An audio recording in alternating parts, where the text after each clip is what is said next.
Eu tenho, pela graça de Deus, tido o privilégio de expor à igreja, nas noites de domingo, o Evangelho segundo João. E nós vimos que Jesus organizou o Evangelho segundo João em 7 milagres de Jesus. Só que as Escrituras não chamam os atos extraordinários realizados por Jesus de milagres. As Escrituras dão nomes aos atos espetaculares de Jesus de sinais. Por que isto? Porque Jesus não era um milagreiro de plantão. Jesus não veio interessado em chamar a atenção da multidão para si, tão somente por conta dos milagres que ele realizava. Jesus não estava interessado em lotar ginásios, lotar prédios. Jesus não estava interessado em que uma multidão o seguisse, não tendo a convicção correta. João chama os milagres ou sinais espetaculares de Jesus de sinais, porque os milagres de Jesus apontavam para realidades muito superiores que estavam sendo reveladas a respeito de Jesus Cristo. Cada sinal, cada milagre, cada ação espetacular de Jesus apontava para algo de sua natureza, algo de sua glória, um atributo de sua pessoa, apontava para a sua missão, apontava para a sua identidade.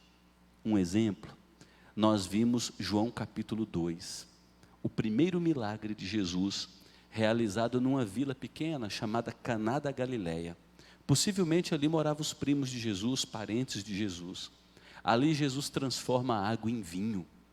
Por meio deste primeiro sinal realizado em Caná da Galileia, João está chamando a nossa atenção para o fato de que Jesus é o Filho de Deus, é o Salvador de todo mundo. Assim como só Deus tem poder para do nada criar todas as coisas, Jesus tem poder para, por meio de sua palavra, fazer a transformação de elementos. Uma água transformar-se num delicioso vinho. Aquele sinal revela a glória, a divindade, o poder e a excelência de Jesus. Aquele sinal realizado em Caná da Galileia também mostra que Jesus, por meio de seu ministério, estava inaugurando uma nova etapa no relacionamento de Deus conosco. O vinho, nas Escrituras, é símbolo de prazer, de gozo, de festa, de comunhão, de refeição comunitária. E aí, quando Jesus transforma a água em vinho, aquele sinal aponta para o fato de que, por meio de sua obra e de sua pessoa, Deus realizaria uma obra tão grande que nós teríamos um novo relacionamento com Deus. Nosso relacionamento com Deus seria transformado. Na dispensação da antiga aliança, no Antigo Testamento, as pessoas se relacionavam com Deus por meio dos 10 mandamentos, oferecendo sacrifícios de animais, por meio da mediação de sacerdotes. Agora, pela obra de Jesus Cristo, o Espírito Santo habita em nós. Deus habita em nós. Deus nos convence de seu amor por mim e por você, por meio de Jesus Cristo. E Deus nos dá condições de, ao lermos a Bíblia, interpretarmos ela com fidelidade por meio do Espírito Santo que habita em nós e é o fiel intérprete. Então, a transformação da água em vinho também aponta para o fato de que a obra de Jesus Cristo nos levaria a um relacionamento de prazer, de comunhão, de intimidade e de gozo com Deus. E agora, em João capítulo 4, nós estamos diante do segundo sinal, ou do segundo milagre, ou do segundo ato espetacular que Jesus realiza no Evangelho segundo João. Note bem o versículo 43.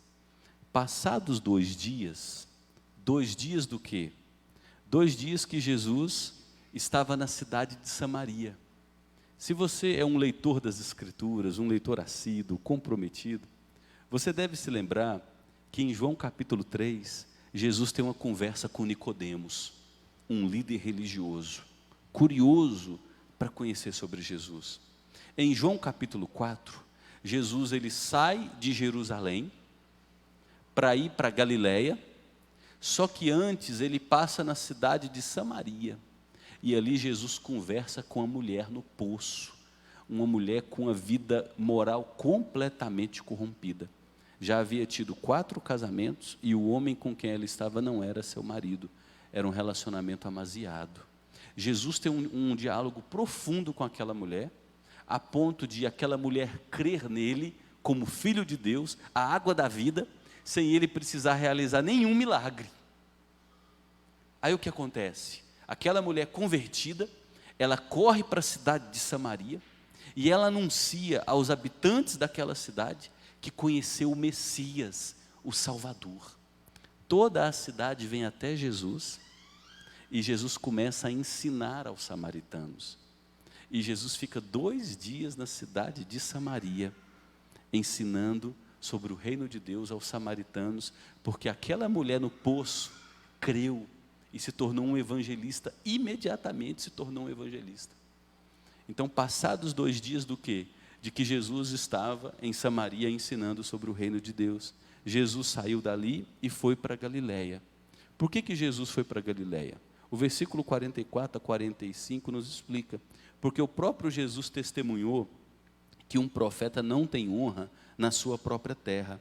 Assim, quando chegou a Galiléia, os galileus o receberam, porque viram todas as coisas que Jesus tinha feito em Jerusalém, por ocasião da festa, a qual eles também tinham comparecido.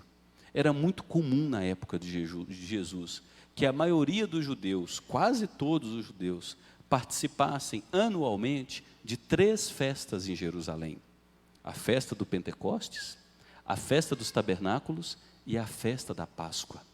E Jesus havia passado a festa da Páscoa em Jerusalém. E na cidade de Jerusalém, ele realizou diversos sinais e maravilhas, muitos milagres. E vários galileus estavam presentes. Esses galileus, alguns deles, eram de Nazaré, a cidade onde Jesus cresceu. E depois que Jesus sai de Samaria, depois de ficar 2 dias, ele vai para a sua cidade natal, onde ele cresceu, Nazaré, e ele começa a falar sobre o reino de Deus. Só que as pessoas não acreditam nele. É daí onde ele diz que um profeta não tem honra e não tem valor em sua própria terra. E aí depois disso, o versículo 46 começa nos dizendo que Jesus ele vai outra vez a Caná da Galileia, e o autor nos relembra onde ele havia transformado a água em vinho. E quando Jesus está em Caná da Galileia, acontece um encontro espetacular. E esse encontro espetacular nos mostra a natureza da verdadeira fé. Em Jerusalém, Jesus realizou diversos milagres, mas as pessoas não creram que ele era Deus de fato. Depois Jesus subiu para Galileia, na terra de Nazaré. Eles sabiam que Jesus havia realizado diversos milagres, mas porque eles cresceram com Jesus, eles não creram em Jesus como Filho de Deus, porque um profeta não tem honra em sua própria casa. Agora Jesus retorna a Caná da Galileia, onde realizou o primeiro sinal no Evangelho segundo João.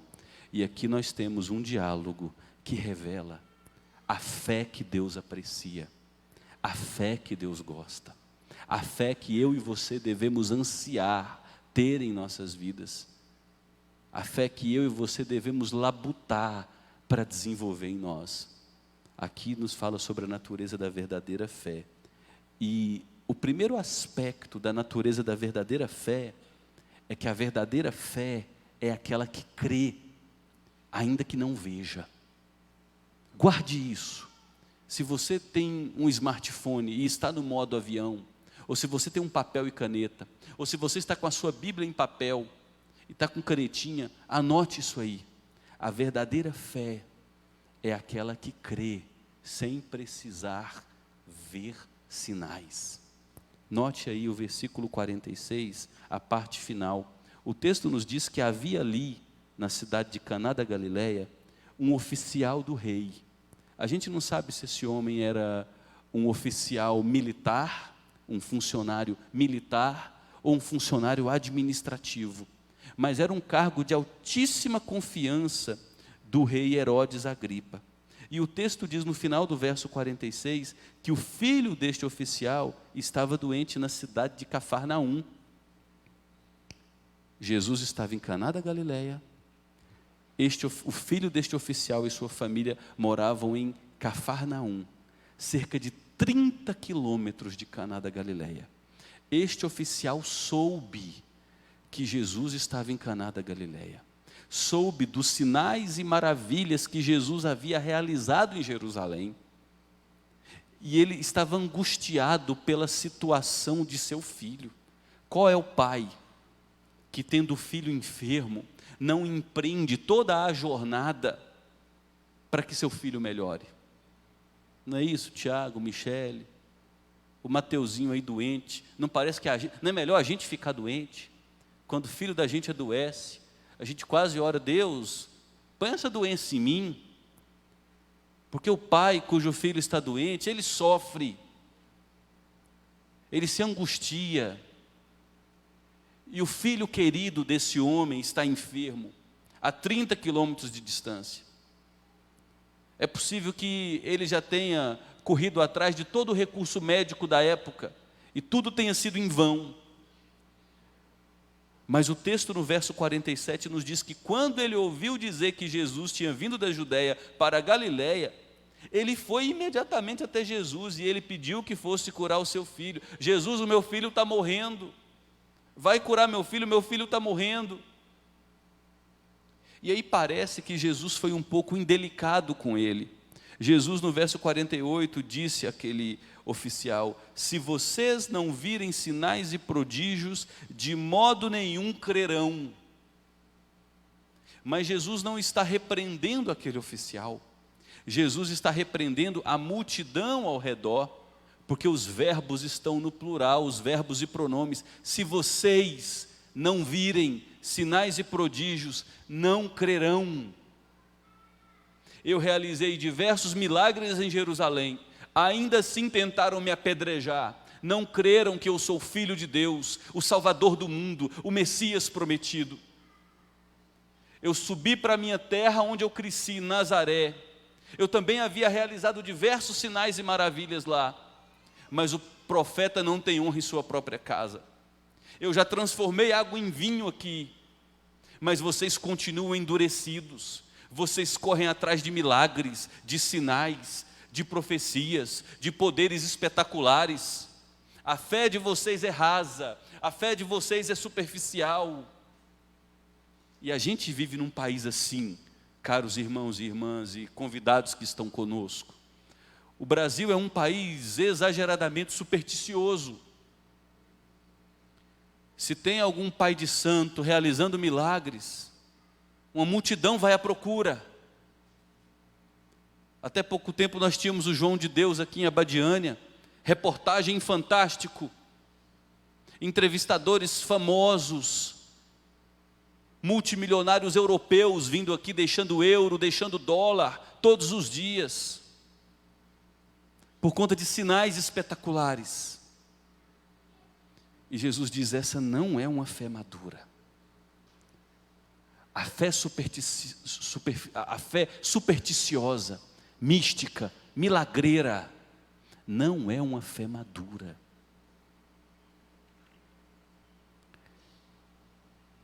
Mas o oficial, mesmo diante daquela fala de Jesus, repreendendo a multidão, ele creu em Jesus. E ele disse: Senhor, venha. Tudo bem, eu sei que a minha fé não é ideal, mas eu preciso que o Senhor venha. O que ele está dizendo é: eu creio que tu podes. Eu creio que tu podes fazer. Eu creio que no nome do Senhor há poder. Eu creio que o Senhor é de fato o Filho de Deus, o Salvador enviado. E por que essa frase desse oficial nos ensina isso? Porque no versículo 49, no versículo 50, Jesus disse a ele: vá, o seu filho vai viver. Jesus não foi com aquele oficial numa caminhada de 30 quilômetros de Caná da Galileia a Cafarnaum.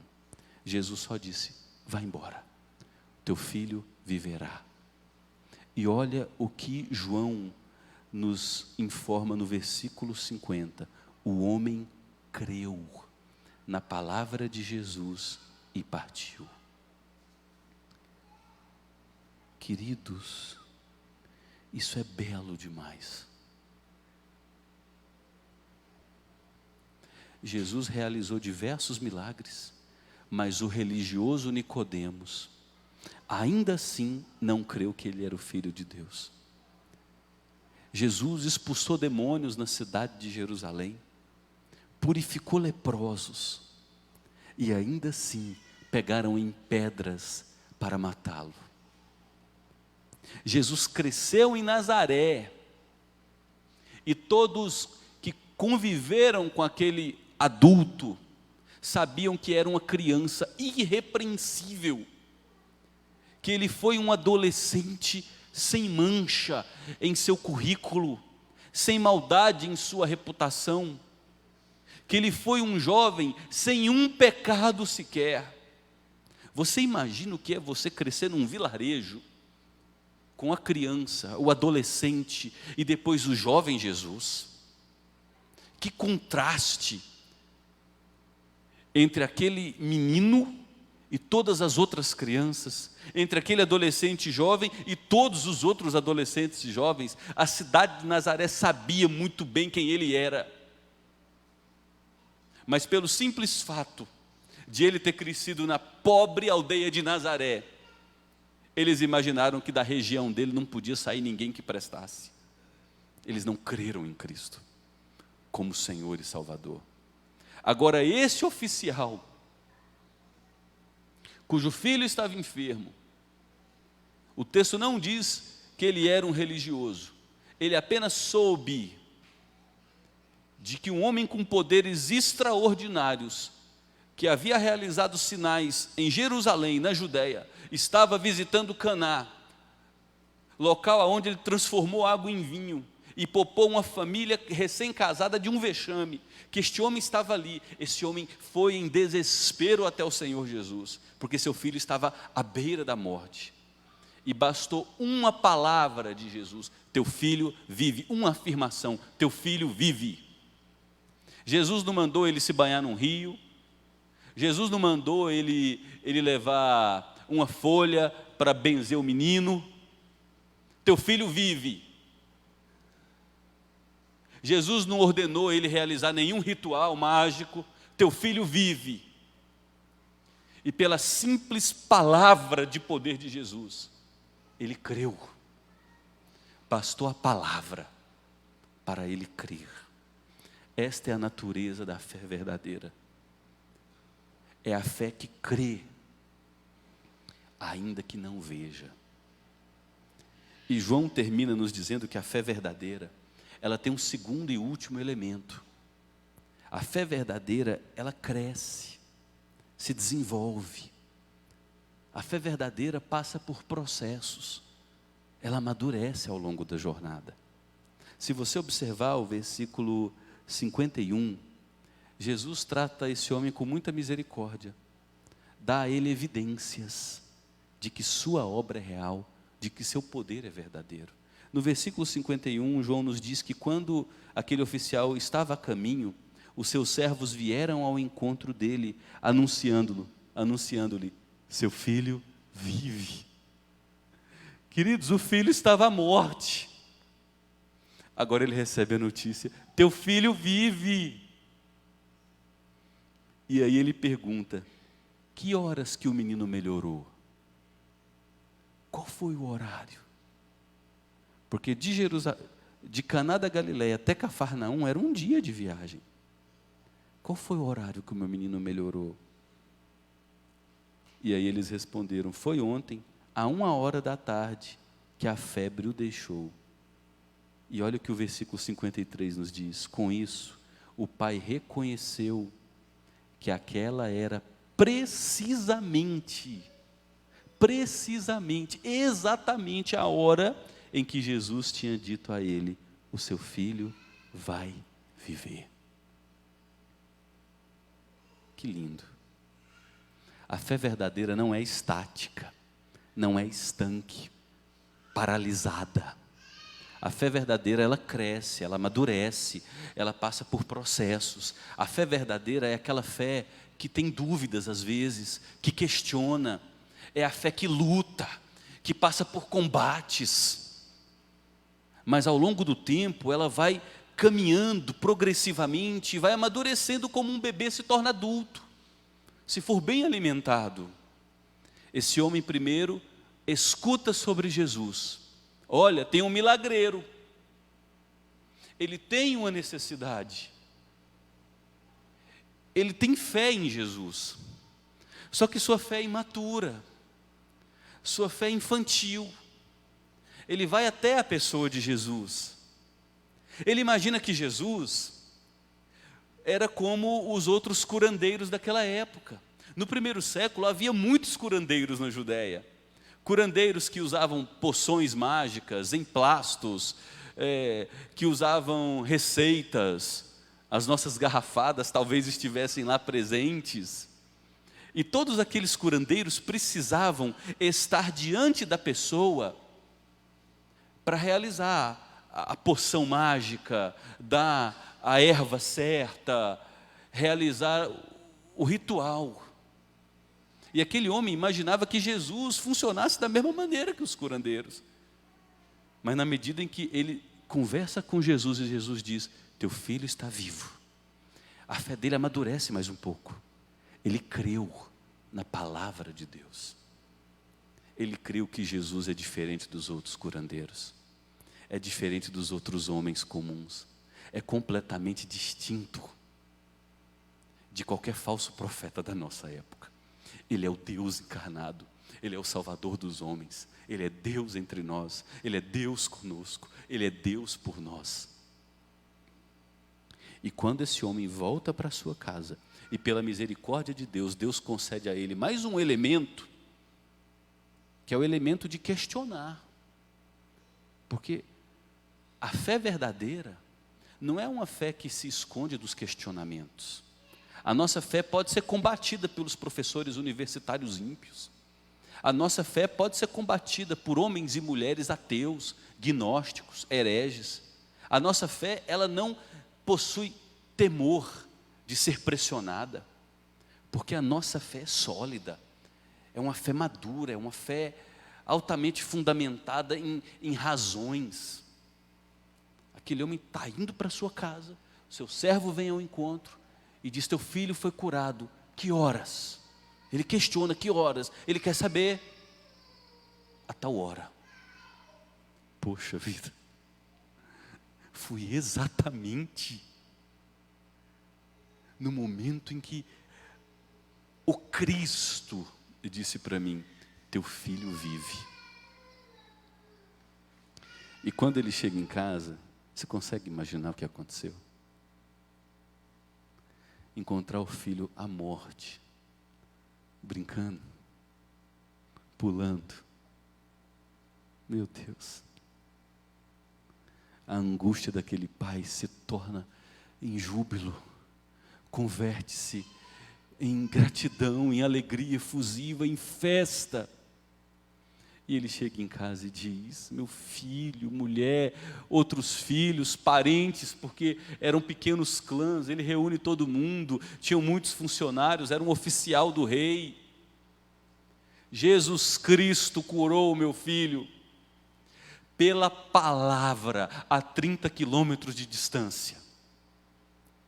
Ele não é só o Deus dos judeus, Ele é Deus dos gentios, Ele é Salvador para os pecadores, Ele é esperança para os abatidos, Ele é restaurador para quem está caído, Ele renova sonhos, Ele levanta mortos, Ele expulsa demônios, Ele purifica leprosos, Ele é Deus entre nós. E João, que lindo, que lindo. E João nos diz que ele e toda a sua casa creram. Como é que a gente pode concluir essa exposição, queridos? Em primeiro lugar, com este sinal, João está realçando a divindade de Jesus. Lembra que cada milagre ou ação espetacular aponta para algo a respeito de Jesus. Então essa ação espetacular, esse milagre de Jesus, como sinal, ele aponta, olhe para ele é Deus. Pela palavra de seu poder, Deus criou todas as coisas. Haja luz, e houve luz. Haja separação entre águas e terra seca, houve separação. Nasçam pássaros para povoar os céus, e pássaros passaram a existir. Haja peixes para povoar as águas, passou a existir. Haja animais para habitar a terra, passou a existir. Haja homem, Adão, humanidade, ser humano. O ser humano é criado. Eu não sei se você viu, mas semana retrasada, há 10 dias. Não, 10 dias não. Hoje é dia 24, dia 22, anteontem. Anteontem, a NASA publicou umas fotos inéditas. Eles colocaram numa órbita um telescópio capaz de capturar imagens de 13 bilhões de anos-luz. 13 bilhões de anos-luz. Imagina o que é isso. Eu não consigo imaginar. E essas imagens foram divulgadas. E a imagem mostra sistemas solares, galáxias, dentro das quais existem milhares de sistemas solares. E dentro de cada sistema solar, outros milhares de planetas. E só um pedacinho do que um telescópio conseguiu ver. Tudo isso veio a existir da palavra de poder. Haja. E tudo passou a ser criado. E de repente, um homem simples como eu e você, que tinha uma profissão honrosa, uma envergadura social, mas gente, na velhice e na morte, todos nós somos nivelados. Não importa se é rico, pobre, negro, branco, homem, mulher, todos nós somos nivelados. Aquele homem simples como eu e você, vai até um outro homem que ele não sabia até aquele momento quem era, e escuta uma palavra de ordem: teu filho vive. Pela palavra de ordem de Deus, pela palavra de ordem de Deus, teu casamento pode ser restaurado, tua saúde pode ser renovada. Pela palavra de ordem de Deus, teus sonhos podem ser renascidos. Pela palavra de ordem de Deus, sua situação pode ser revertida. Pela palavra de ordem de Deus, teu filho pode ser convertido. Pela palavra de ordem de Deus, o marido distante pode voltar, a esposa negligente pode ser transformada. Pela palavra de ordem de Deus, tudo pode se fazer novo, tudo pode ser recriado. Por meio deste sinal, João está revelando, Ele é Deus. Em segundo lugar, por meio deste sinal, João nos ensina sobre a natureza da fé verdadeira. Queridos, e vamos ser sinceros, que fé bonita, né? A fé verdadeira, ela é alicerçada nos milagres já revelados. João registrou 7 milagres em seu evangelho. 7. Estes 7 para mim são suficientes. Estes 7 são suficientes para me salvar. Porque estes 7 milagres apontam para Jesus Cristo como Deus, Senhor e Salvador habitando entre nós. os milagres já revelados são suficientes. Eu não preciso de novos milagres. Porque o fato de estarmos aqui vivos, respirando, enxergando, interagindo com esta mensagem, acordados, refletindo, é manifestação de milagre de Deus sobre a nossa vida, o Deus que nos sustenta, que nos preserva a vida. Acabei de chegar de férias, fomos de carro, 3.600 quilômetros, da saída de casa até a chegada em casa. Quantos milagres, gente, quantos milagres. Nós estávamos indo, chegamos na estrada da Bahia, né? Quem já foi para a Bahia aqui de carro, aqueles retões, né? Conhece, né, Elmes? Os retões ali de 50, 60 quilômetros, quase que deserto.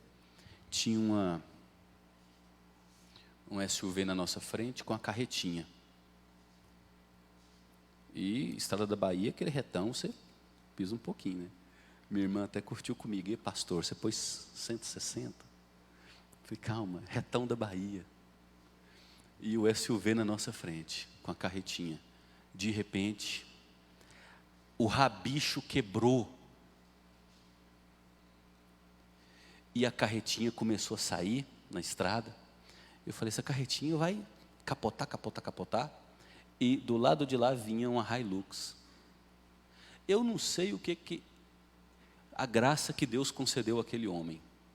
Mas o motorista daquela Hilux foi um ninja. Ele dividiu, ele conseguiu fazer um golpe no volante, que ele saiu daquela carretinha por centímetros, que ela foi para o outro lado da pista, em direção à Hilux, depois caiu na ribanceira. Primeiro dia da viagem. Segundo dia da viagem, eu, a Raquel e as meninas no carro, Marcelo foi depois. Estrada da Bahia, retão. O acostamento da Bahia, 15 centímetros. Estamos subindo. Me veio um caminhão. De repente me sai um outro carro, uma outra SUV. Meu Deus. Graças a Deus que os carros de hoje têm freio ABS e tudo. Eu freiei, reduzi a velocidade. Quem estava fazendo a ultrapassagem imprudente também freou. Ele conseguiu reduzir e entrar de novo. Milagres. Milagres. Mas eu confesso a vocês, eu não preciso desses milagres para crer. Eles não alteram nada na minha salvação. Porque os milagres já revelados são suficientes para me levarem a crer no Cristo da glória como Salvador de todos os homens, o Deus por nós, o Deus entre nós. Nós já temos os milagres, queridos, revelados e eles são suficientes para nós. Essa fé verdadeira, a natureza da fé verdadeira, é uma fé que não precisa mais ver para crer. Porque a fé verdadeira se rende à palavra de Deus. Veja como Jesus repreendeu Tomé. Folheie algumas páginas de João e vá para João capítulo 20, por favor.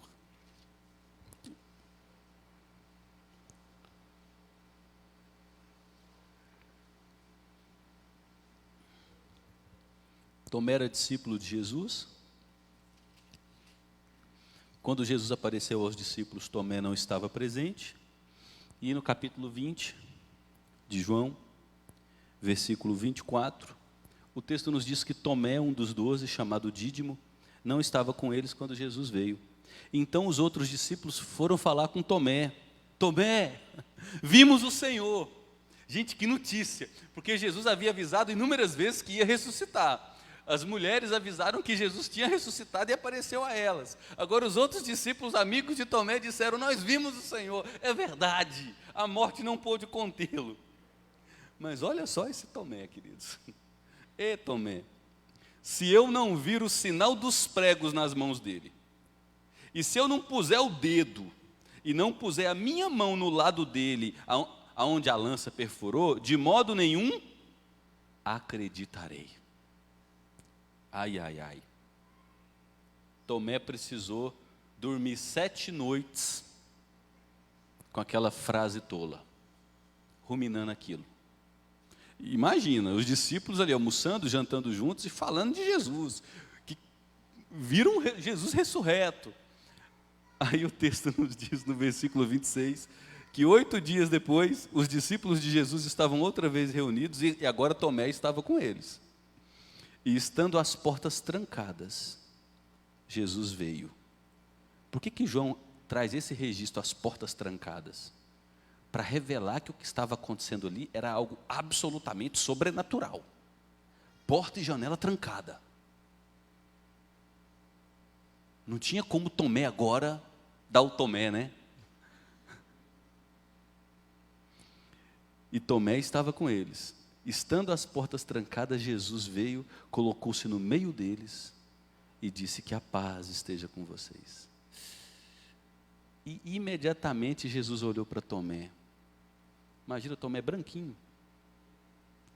Põe aqui o seu dedo. Enfia aqui o seu dedo no meu pulso. Veja as minhas mãos. Vem cá, coloca o dedo aqui. Está aqui o buraco da lança. Em outras ocasiões, Jesus não apareceu com mão furada e nem lado furado. Ele apareceu normal. Porque o nosso corpo ressurreto, o nosso corpo da ressurreição, será semelhante ao corpo da ressurreição de Jesus. É um corpo muito poderoso. E Jesus diz, está aqui, ó, o buraco da lança. Coloca o braço aqui, enfia a mão, mexe.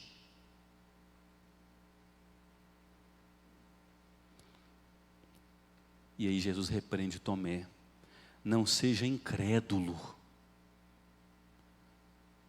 mas crente. E Tomé respondeu, Senhor meu e Deus meu. E aí Jesus respondeu, você creu porque me viu? Bem-aventurados são os que não viram e creram. A natureza da fé verdadeira é aquela que se rende à palavra revelada de que Jesus é o Cristo, que olha para os sinais registrados e diz, o Salvador veio, morreu pelos meus pecados, recebeu a minha morte, ressuscitou ao terceiro dia, subiu aos céus, está sentado à direita de Deus, Ele ora por mim, Ele intercede por mim, eu não estou sozinho, Deus garantiu o perdão dos meus pecados e Ele voltará, aleluia, louvado seja Deus. Eu creio, eu me rendo a esta revelação. Volte agora para João capítulo 5.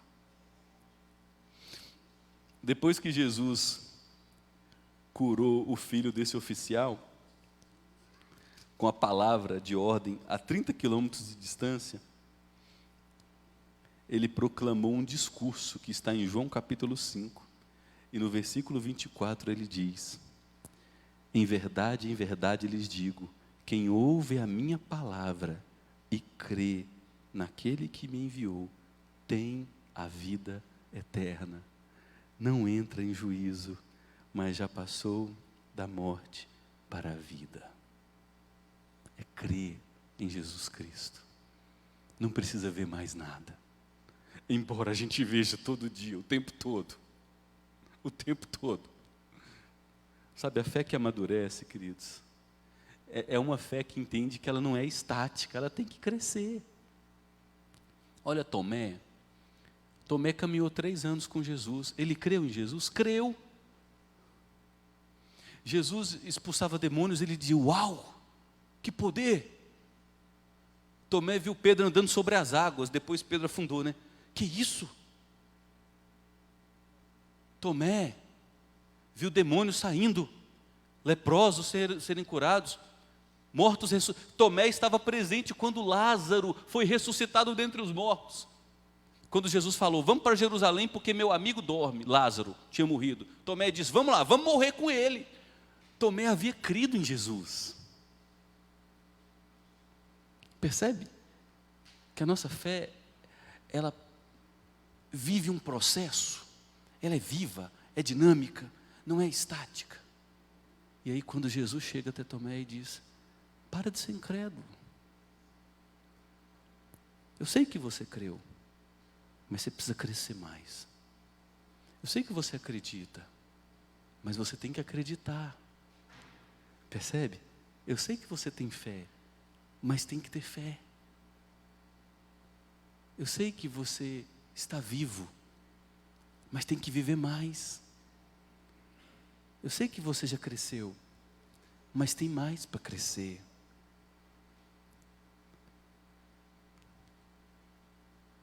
Cresça na sua fé. Amadureça em seu relacionamento com Cristo.